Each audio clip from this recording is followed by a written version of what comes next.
Welcome back to Ume no To, or Plum Island. Today we're going to take a tour of my island, or at least one part of it. Of course, living in Japan, um, I love Japanese culture and basically Japanese anything for the most part. So I was really excited when I got a lot of the Japanese items. Um, as you can see, my house is Japanese style at the moment, but I do change it up as I mentioned in the last video. So the area around my house is primarily Japanese style. Um, so we're gonna just take a look at that today. So as you can see, I have some bamboo. I have a kind of it's rotenburo, which is an outdoor hot spring, and I have some like Zen garden rocks and a lantern, um, and some bamboo benches and fencing. And this is a pagoda that again you get from the one seagull who washes up on your island, and then of course it's random. So um, it took me a really long time before I was actually able to get that. This little red bridge here is part of the Kero Kero from the Sanrio character. So he's a frog character.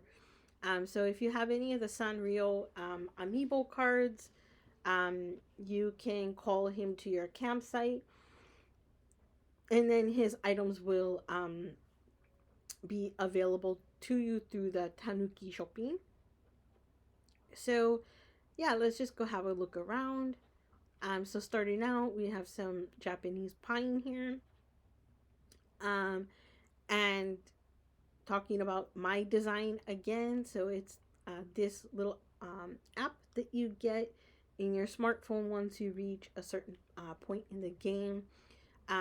You can download all kinds of designs. So I also downloaded this really cool sand pattern that's kind of like a Zen garden uh, for my land bridge here. So also, since we're right here, um, yeah, my island went through a lot of overhaul, um, as I think probably a lot of players have, and I've even heard about players who, they started over from scratch, and they've made like 25 islands or something like that, and um, I don't know. For me, it was, took me a long time. Well, maybe not a long time, but a lot of hard work, a lot of playing, um, to get. I have almost all of the DIY recipes right now, so I have like 800 something, and there are 924 altogether, including the food recipes. So, yeah, I just don't want to start over. But I really admire and respect the people who have. So having said that, at one point this area of my island was all leveled out, so it was all like a first tier. Um, and then I decided that I kind of really wanted to have this more spacious area for my house by itself. Um, and then I wanted to connect it in a way that would be easy to kind of get around, but also look really cool. So, um, if any of you have already played around with the terraforming, um, I think you know that there are quite a few limitations in Animal Crossing with like what you can and cannot do.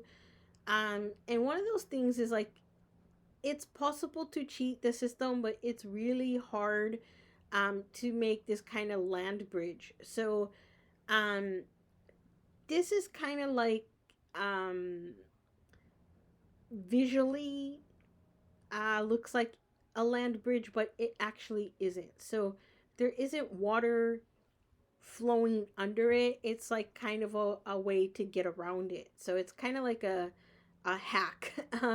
So it's really difficult to make a land bridge that has water flowing through it in Animal Crossing is what I'm trying to say. So sorry about that. So anyway, so I myself have also watched a lot of YouTube videos, looked at a lot of ideas on Pinterest and on the internet in general, and just really enjoy other people's designs as well. So I found this land bridge design, and the example that I saw was done in a kind of European way, but I made it my own. And I have hydrangeas here with the stone lanterns and the bamboo fence. And then you come out with the Japanese gate here and the stone guardian guys. And I do have like my kind of vegetable garden is right here. So we'll just kind of take a look around. So it's a little bit out of place, but I kind of don't have a better place to put it. And then I have this kind of Japanese um, gazebo type thing here. And then on the side here, there's some water dug out with hydrangeas and I believe azaleas. And then there's a pergola and a European style fountain here. Um, as far as I know, there aren't any Japanese fountains. There is a bamboo fountain, but I have not been able to get the DIY recipe for that yet. So um, I don't really have any other options. And also, the bamboo fountain is much smaller than this. So this is okay. I'm okay to have that there. And then here we have another Japanese style gazebo. And I have some of these ladders and stuff so I can just easily get down to the beach if I want to. And then moving on to just like basically, I wanted to have some of my island, not the whole island, but some of my island, of course, to have a Japanese design. Um, and we're gonna continue talking about that in a second. But also, I really love waterfalls, so I had decided to make this design here where there's basically a wall of waterfalls that is in front of my residents' houses. So um, maybe it's kind of counterproductive since I have my house built up in front of it now, in front of this wall of waterfalls, but I still like it. It's okay. It's not perfect. Like, it's not like you can just, you know, easily see the waterfall. So my house and my house area is kind of blocking it. So, but